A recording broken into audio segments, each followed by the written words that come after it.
Let's talk about HU4 Zjelwyin Fall by Tony Huso. This is a module for characters, 5 or more characters of a second or third level who are willing to brave the terrors of planar travel. So this is a low-level planar adventure. That's the gimmick, and it has the particular promise. It's partly resolving, I guess, the tutorial levels. Some people would say those first couple of levels, particularly in AD&D, where though I wouldn't say they're tutorial levels, they are learning levels and setup levels, and the early game begins in real earnest around third level for a couple of levels. But here, it does try the gimmick being here that you end up gaining a level automatically at the end. It's from 2019. It is Tony Huso's fourth module. I've reviewed the first two, Nightwolf Inn and City of Brass. I haven't reviewed the third one, Mortuary Temple of Esma. I will at some point.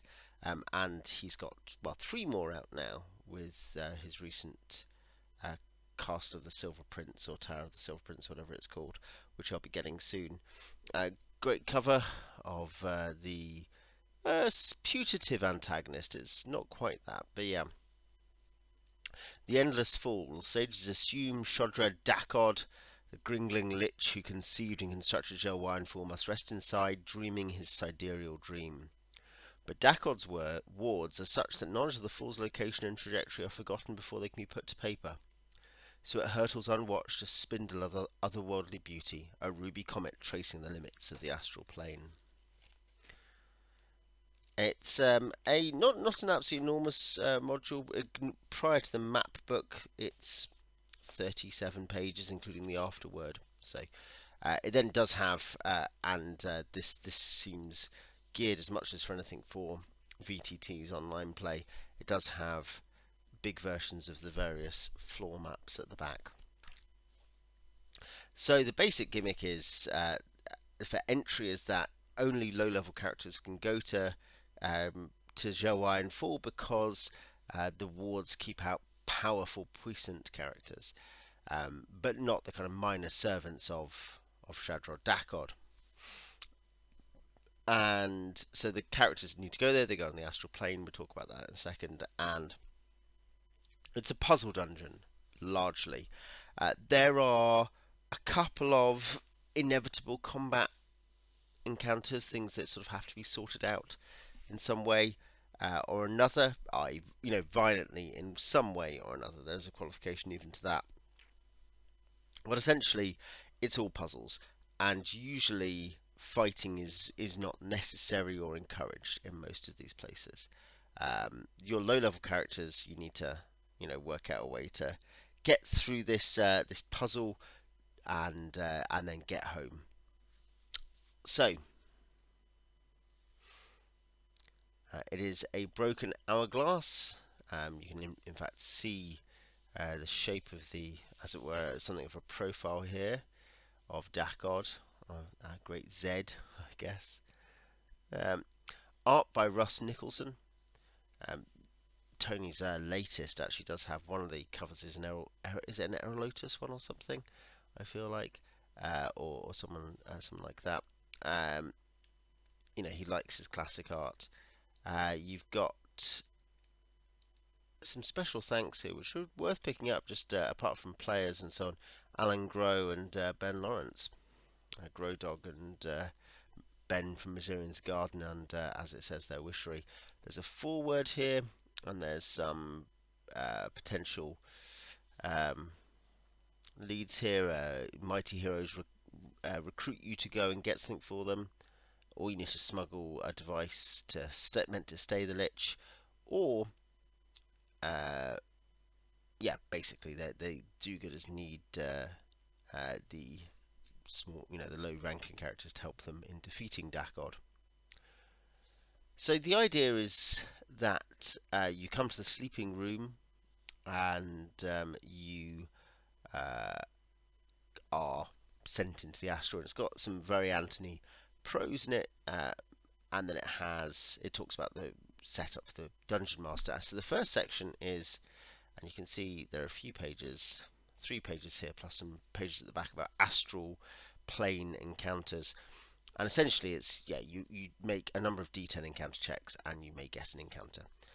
The Astral Adventures here sets up things that may happen to you when you're traveling. Rules about flipping stats like intelligence becomes move, things like that. Like your intellectual abilities become physical. So you're no longer relying on being just big and tough. In that sense, this is interesting, especially because there's this obviously, if you're running a low level block where the players are roughly on one adventure per level, and this is a guaranteed level. That's the gimmick. Um, there's something just a bit odd in a way about one of those very early ones being a completely rule shifting one. But I think that's also an appeal here that this is not a normal D&D adventure for low level characters. It is not sort of yet another bandit battle. This is infiltrating and solving the puzzle of an archlich's astral tomb. This is a massive and fun idea. Yeah, you do get other rules. No heat, electricity, etc. No gravity. So, yeah, the encounters. This is an interesting section because it has encounters, but they are very much meant to be geared toward the specific party. For instance, you get the mention of an astral diva here who don't use this encounter with evil players or evil characters rather, because the diva will target and attack them. It does, type 1 demon. Anyone foolish enough to pause and engage, of course, must set an example for the others, because the type 1 demons are very slow, or type 1 demon singular is very slow. So your players should simply, as it says, it's not meant to be fought. It's got MR 50%, for instance. It's got teleport no error. It has 8 HD, Thaco 12. It should smash up your second level party pretty comfortably. Do some serious damage at least, especially with and it's got gate as well, which is a nightmare. And 5 attacks, is it? Yeah. But it does say, you basically gives tips on how to run it in a way that teaches the lesson, introduces the player to something, but also says, there are consequences for stupidity. The Deva is there as this could be a fun encounter and a helpful encounter, but of course, it's not really there to wipe out the players. The meditating monk may be brought in to help the players against the astral war party. Now, you could criticise this as pretty what perhaps those in my circles are called trad gamey rather than classic. But I think there's something special going on here that excuses it, which is that there's a setup for a particular environment, and here this kind of you're all going through, and you may have it's 1d20 times 10 out times 4 hours, is it? 1d20 times 4, and every 4 hours you make a check. There's some rules about it pointing you to first edition manual of the planes, colour pools, and astral objects, etc. So you can encounter a variety of conduits and so on, and you can see the most common thing you're likely to encounter is creatures. This is meant to be a strange and wonderful experience, and because that needs to be sold, you don't want to have to just as loads of kobolds but in space. You've got weird big stuff and dangerous stuff, but there's just some options for it not being necessarily lethal. As I can see the purpose there, even if it's not usually how I like to design stuff myself. I'm not sure if my players had an encounter on their way there or back, maybe. I mean, it might have been they... I don't think they did. They may have seen an astral... I think they saw an astral object, in fact, was something that did happen. Once. On the whole thing. So, yes, you have wandering monodrones who have been enslaved to keep things repaired. You enter at Vitreous Chamber 2, which has 2 exits. You can see, by the way, um, without going through every part of it, that these are all circular rooms, and there's a sort of way in which they feel like a. You can see there is some sort of pattern cutting through them. Of course, it is the sand through the hourglass at some level. This here drops down to this, which drops into this. There's some nice assisting art here. These door pictures, door knockers or whatever for the 2 doors in VC2 are good. There's a lightning elemental. There are marble blocks which attack you, which are just meant to get out of the way. They're immune to damage, and there may be monodrones in here. But the point is, and there's plasma in the middle, which is very dangerous. You are not meant to fight the plasma or the blocks. You're meant to go through the sand and avoid the lightning elemental, which is going around here. And then essentially you're meant to end up at the sapphire door and learn to use that. The ruby door returns you to the astral. But yeah, here this is clever, maps of each of the rooms. And there are rules for what happens based on a certain number of knocks. So for instance, if you speak a time god's name, you go to VC4. If you make an offering, go to VC3. 3 or more knocks, go to VC3. 3 twice goes to VC2, and once to VC1. If you somehow know 7 times 19 equals 133, this is the number of levels by the sum of the first set of rooms. You go straight to the end, which is what you want, but of course you're not going to know that. There are prisons of glass here with lots of people trapped inside, so you could free someone, you could bring people and free potential helpers or monsters. And then yes, you're going to be going through. So this is the play loop: is you're going through the different rooms. You have to visit all 6 before you go to number 7. You can only get to 5 and 6 via going to the others. I think they're accessible eventually from 4. And each presents a different challenge, and they are mostly puzzly. This is puzzly. You need to work out the knocker puzzle. 3 is puzzly in the sense you have to work out how to cross this chasm, and that it has to do with eliminating these 3 monsters. However, if you've gone to 4 first, there is a bypass available there, so that knocks them out automatically in time, so that you succeed. And that seems, pretty relevant. That even here, which is the guaranteed combat one, you have to activate these monsters and destroy them, has a bypass. It has a gimme. You can see the Migo, the Shuktulv, and the Tyrefeg. Tyrefeg is Fiend Folio, but the other 2 are creations of Antony's in this context. And I don't necessarily know why or if it fits this module, but they are, Cthulhu themed, basically. There's a lot of colour and flavour here, even in these ones. In this first room, you have a few monsters. You have this gantry going around the outside, and you've got a skeleton who gives you a password, which is pretty relevant for dealing with monodrones. A spellbook, a +1 silver dagger, +2 on the prime, 4 potions, some rations you can't use, and a rope and grappler with Nistel's aura, which is reasonably funny. But yeah, so there's equipment, there's clues that can help you, and then this is a sort of this one is maybe not so much a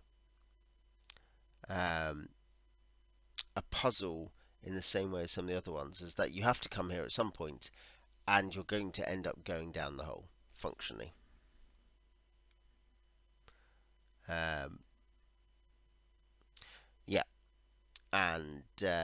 You go to a particular chamber here. So this is kind of more luck than anything with a combat challenge. So this one is perhaps the least interesting of them in other respects, but It is also, you're not really there to fight the monsters. You are there to get the clues, and you're there to accept that you just have to take this risk of going down the hole. This one, you need to avoid the stuff that's dangerous. This one, you have to deal with it, but there is a way past it. Um, and yeah, that's the case for the next couple as well. So VC4 has a pudding oracle, not a slime oracle, a pudding oracle, and you have to cross a void again, and you have to work out the puzzle for that. Then there's a pudding oracle who you shouldn't attack, but each person can either have. I think it's that they can either have a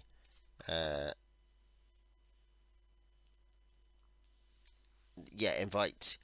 It'll make offers and demands. It'll invite one question per group, demand the group select one artifact, and then demand the group select one destination. Splintered parties may take more than one artifact, which is a potentially nice upside of some of the ways the party can be split. And it will send you to either 1 or 5. You obviously want to go to 5 because that's the only way to get to 5, essentially.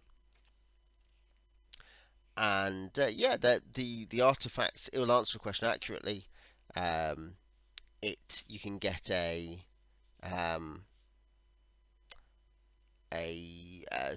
mirror with the code, Dakod's code for room 7. You get a chaotic evil aligned platinum knife. It's bad. You can get a gland of the pudding oracle, which you get a black bottle with a Naya pearl, which is another a new monster from this. So there's weird options, but it's very baroque and twisty in the Anthony Huso way. I mean, I think of his fantasy not as not as heroic fantasy and not as high fantasy, but as a sort of baroque and decadent fantasy. Dakod is connected explicitly at the end in terms of his people, the Gringlings. There's I think replicating the one in City of Brass, there is a Monster Manual appendix entry here. But Dakod is a Gringling, and the Gringlings had this great, this great city that even the Efreet was scared of, is a symbol of their power across the plains, and it falls, and the high-level characters go here. Here, at the opposite end of their careers, these low-level characters work their way through a testament to this, the arrogance and craftiness of Shodrod Dakod. And the oddities along the way represent that. It doesn't need to be highly combat challenging because he's not expecting anyone to be here, but he's presented just in case someone slips in through the gate who accidentally perhaps. There are things in the way, and there are oddities along the way as well. Whether you can justify a pudding oracle or astral migos here is questionable, except that of course the astral migos etc., at least some of them are presumably also invaders. They're also squatters. So there's a sort of weird thing where you've got the monodrones who are fixing it. You've got some things that seem to belong there, just as tests and challenges and little kind of pranks. In that sense, there's a kind of reference to your tombs of horror and things like that. But also there are interlopers who are low level enough to interlope. Room 5 has a 7-stage puzzle to do with changing where the walls are. I'll get that. Yeah, you can see there. That shows the starting point, and essentially you need to kind of click through it like one of those little puzzles where one of the pieces is missing and you move all the rest around. But essentially you need to click them through until eventually there is a set of pools which will take you the whoever goes through them to rooms up to room 6 or potentially to Avernus, which a bit harsh, but these are fairly simple. This is that is a red, blue, or black pool. I don't know how far. The red pool actually takes them back to what they already know, and the blue pool takes them forward. But I don't know how far that's a reference to the Matrix. But the idea you shouldn't take the obviously bad one is a reasonable normal lesson. Chamber 6 has these blocks that are floating around that you have to push your way between, and there's a gribbly at the far end. And if you've visited every room by then, you can then, and you've worked out the general pattern and puzzles, you can then use a door at the end to get through to room 7, or you are returned to room. What's it called? To room 2, the starting room you first came into. And then you end here with this clock hand, this great ruby bridge over a pit. And there's loads of treasures, and there's also a way out, one way or another. There are a couple of potential ways out, I guess. Is that right? But there is an official exit. But yeah, that's fine. And I don't know if you can otherwise, as in you can pull a plug and get out that way, but I don't know if you can just pass the walls or anything like that and just re-enter the Astral direct.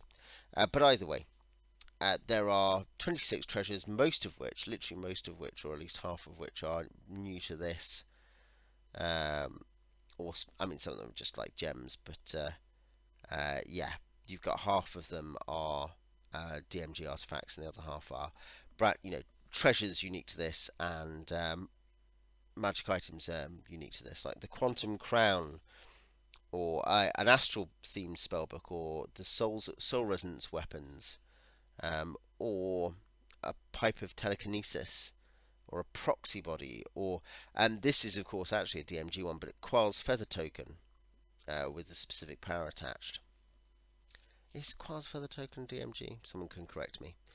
There is then a section of 4 spells and 4 magic items, which are more detailed. The Hypertelekinesis is just a single sentence. Then there is a stat block for Shodred Dakod, who presumably you're not going to fight this time.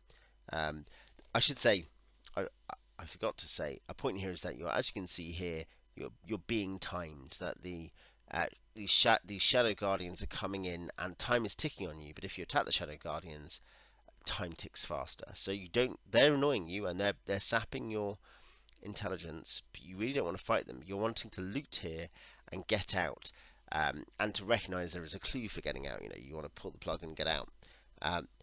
This is very much in theme with the rest. You've had to systematically traverse the whole hourglass, solve the puzzle at the end. You've had to have, I think there is in VC6 another basically required combat encounter. There's also star lava or whatever they're called, but these things that you basically can't just die to unless you get back to your body, which is a nice risk. There's an assumption that players need to recognise risks here, that this isn't there to be. It's a low-level module and so forth, but it's obviously meant to provide a deadly challenge rather than just be like, oh well, we were trying to get you through the tutorials to get to level 3 or 4.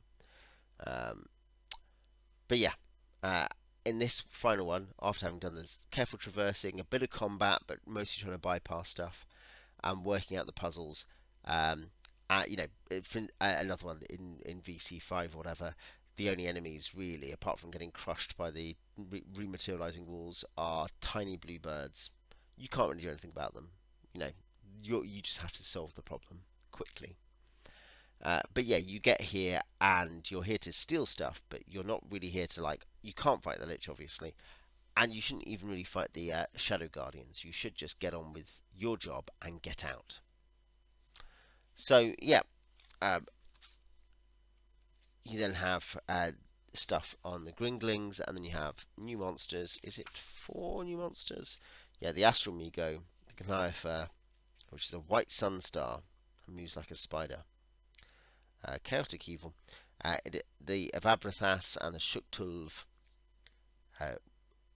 who all have alien intelligence, possibly very. Obviously, as I say, I'm not sure if the Gringlings particularly match a Lovecraftian legendarium, but this is part of that Baroque fantasy thing. Is that, of course, one thing is that the Gringlings precisely come across as those who have begun to know too much. Perhaps more Dreamlands than Cthulhu Mythos, but certainly in the Lovecraft bracket. And that's, their city falls due to stuff they've messed around with. Here, Dakod, who is one of the last Kringlings around, albeit in Lich form and sleeping Lich form at that, Dakod has made a perverse puzzle for his tomb. And that there are creatures that man is not meant to know there. Well, maybe that's not surprising.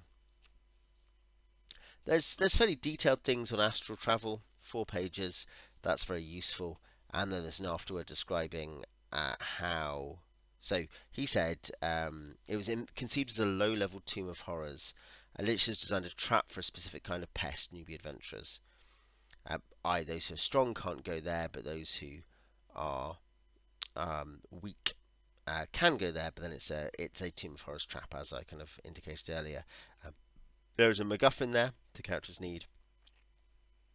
This was how he ran it, and the main PCs couldn't go there, so it had to be the low-level characters.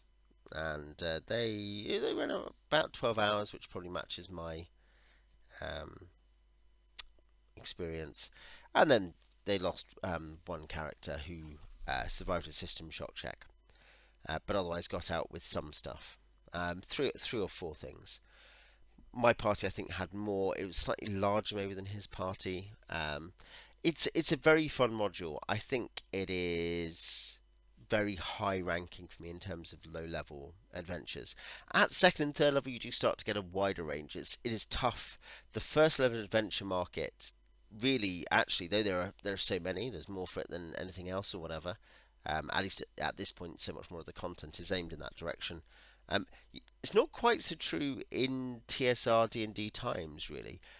You get an awful lot of stuff matching really the classic, the real early to mid game stuff. So third to eighth level, say.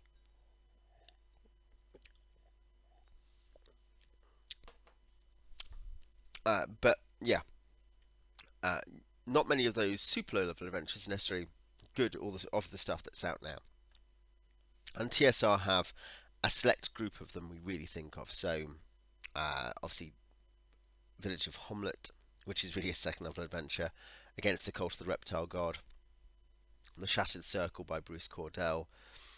There was another one that was coming to mind there a second ago. Under Ilafan, Treasure Hunt, which is 0 to 1. You've got a selection of interesting low level modules in AD&D. You then also have your basic stuff. Most famously, keep on the Borderlands, but also In Search of the Unknown and so on and so forth. And though there are many good ones there, there's still not very many. I say there are many good ones, but what I mean is there are a dozen or whatever, or 10, and this adds to that very small list of really, really great first, second level adventures. When you add in the best of the third party stuff. And I think what makes it great, there's a few things. One, I mean, it's a well put together product, and it's usable. So you're already up on many new modern modules anyway. There's some learning from both the Nightwolf Inn and the fact that its layout is very poor. On the whole, not completely, but I talk about that in my review. And Fable City of Brass is an improvement on that, but City of Brass has the problem of there's so much in it, and so though the maps and stuff are helpful, it's still, it's still a bit what's where, how do I refer to things within the book, etc. Mortuary Temple of Esma is a slight step up, though it's relatively simple. Here, where you have simple maps but in a complex interaction, it's all done quite well, including with the map appendix. There is, of course, a map appendix for City of Brass as well, in the separate appendices books. So yeah, it's very usable. It's also two things that most of these low-level adventures are not, and I think mentioning a low-level Team of Horrors helps because it reminds us of, these things are dangerous, but it should remind us more that these things are puzzles. That the Tomb of Horrors is much less a PC killer dungeon and much more, if we are paying attention to it, a puzzle dungeon. It is something which is meant to test the player's skills. Given there's very little that's timed in it, players should just take their time and work out the puzzle. There are relatively few floating dangers in Tomb of Horrors. And here that's the same. There are the monodrones, but the monodrones aren't that tough. There are sometimes a couple of monsters in the room, which can be very dangerous. But you have whatever time you need, as long as you don't take. What are you at 36 or 48 hours before there's a chance of astral damage, like trauma. So yeah, just take your time and work out the puzzles. And the individual rooms, that I wouldn't want to say that they are all universally. Oh, they're just brilliant rooms. Like the 3 hourglasses with the monsters one is kind of just fine. It's memorable, so it's not bad. It's good, but it's not startlingly good. Uh, on the other hand, just as fairly satisfying, if not incredibly complex puzzles, the starting room and this end room both have things to do with like how do you engage and what do you engage, and what is the sensible response to the stimuli provided. Because that's a major thing, is that um, lazy adventure design presumes player responses, sometimes incorrectly, but it presumes our players just do this, so just do this. This is how we're going to get the action going. Here, observation is required. Very important for a puzzle dungeon. It's also solvable. It's not so hard. I mean, like my group got bounced back from VC6 once and returned to the start, but then they knew what to do and they knew what they're looking for. VC5 with the changing walls is quite. It's a fun, clever puzzle, but it's not so complicated that a group of 5 or 6 players, with who have different skill levels in different areas, someone will get that. And the avoidance of combat. I've already mentioned VC7, but the avoidance of combat in VC7 is clever. It's also generous with other stuff like monsters and um, magic items. And I think, as well as this being inspired by Tomb of Horrors, this is plainly inspired also by Gary Gygax as an AD&D designer. And this is true with all of Anthony's stuff, but I'm struck by it here because it's a smaller module. It's the smallest module he's published to date, of all 7, and it may be the same size as Temple actually. Don't take me too seriously on that, but it's the lowest level module that he's published. There's one low level adventure on his blog which I recommend, Dreaming Tower. But yeah, he's obviously thinking, here's this 32-pager, 40-pager in fact, but 32-pager, and it's got the module and it's got this kind of these clever puzzles, and there's certainly the Lich thing also references a Serarak. But it's exciting and different. That's a very Huso thing, this idea that it's just core D&D, but with a kind of powder paint explosion around it. And so here it's that it's planar. You're low level, but you get to go to the planes. You don't normally, but this is literally designed for you. And yeah, that's certainly the kind of slightly wild Baroque touch that definitely has links back to Gygax as well. I've talked about that in Gygax reviews, and we've talked about it on the chats with Prince of Nothing. And then the kind of, here's just some extra stuff. I've created loads of stuff. Here's some stuff. Though it can be abused, and you get modules and stuff where you think, I don't really care about all the stuff they've added in here.